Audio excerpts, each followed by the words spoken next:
नमस्कार सर्वांना। तर आय होप की तुम्ही सर्वजण छानच असाल। तर आज मी असंच एक गोष्ट तुमच्यासोबत शेअर करणार आहे, एका ज्योतिर्लिंगाची। मागच्या व्हिडिओमध्ये मी प्रभू वैद्यनाथाची गोष्ट तुमच्यासोबत शेअर केली होती, तर ती माहिती तुम्हाला कशी वाटली नक्की सांगा। तसंच आज मी या व्हिडिओमध्ये तुम्हाला मध्य प्रदेशमध्ये स्थित असलेलं खंडवा जिल्ह्यामध्ये श्री ओंकारेश्वर ज्योतिर्लिंग याची माहिती मी तुमच्यासोबत शेअर करणार आहे। ही माहिती तुम्हाला कशी वाटली, ह्या रहस्यमय गोष्टी तुम्हाला कशा वाटल्या आणि पुढच्या व्हिडिओमध्ये तुम्हाला कोणत्या ज्योतिर्लिंगाची किंवा कोणती माहिती ऐकायला आवडेल हे मला नक्की सांगा।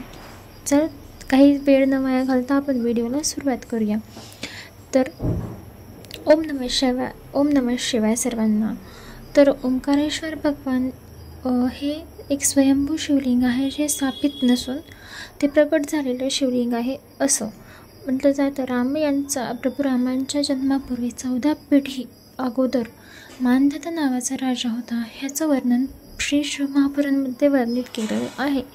तर मांधाता राजा असं त्याचं सांगायचं झालं तर तो राजा आईच्या उदरातून असून वडिलांच्या उदरातून त्याचा जन्म झालेला होता।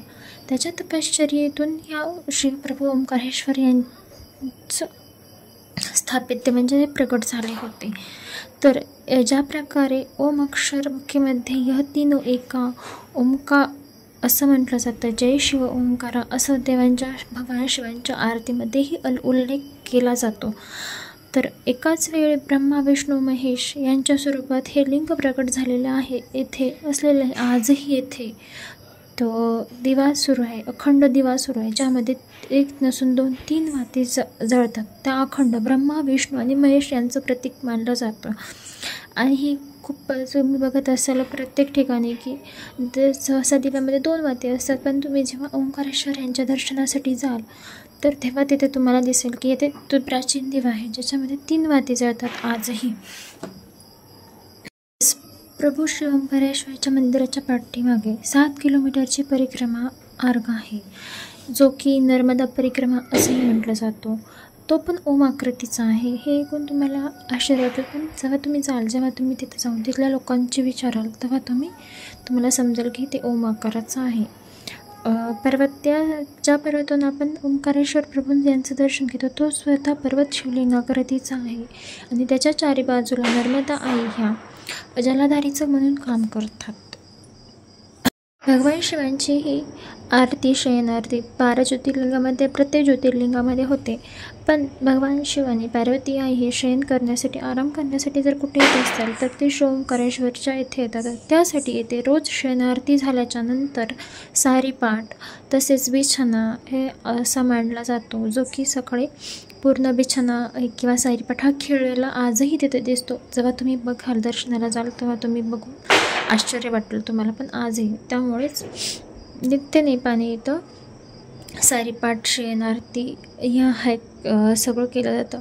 आणि रात्री प्रभू महादेव हे प्रभू शिव शयन करून आराम करून पहाटे 3 वाजता महाकालेश्वर उज्जैन येथे भस्म आरतीसाठी जातात, म्हणजे स्नान करून तिथे जातात असंही। म्हणूनच श्री ओंकारेश्वरच्या येथे शयन आरती प्रसिद्ध आहे आणि महाकालेश्वर मंदिरामध्ये भस्म आरती प्रसिद्ध आहे। तसंच एकमेव ज्योतिर्लिंग ज्याच्या किनारी ही कोणती तरी नदी वाहते असं एकमेव ज्योतिर्लिंग म्हणजे श्री प्रभू ओंकारेश्वर।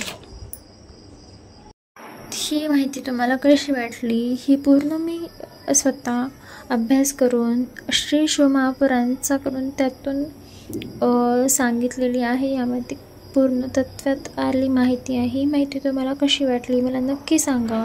तसंच पुढच्या व्हिडिओमध्ये तुम्हाला काय ऐकायचं हेही सांगा। थँक्यू। व्हिडिओ आवडल्यास चॅनलला लाईक सबस्क्राईब शेअर करायला विसरू नका। धन्यवाद।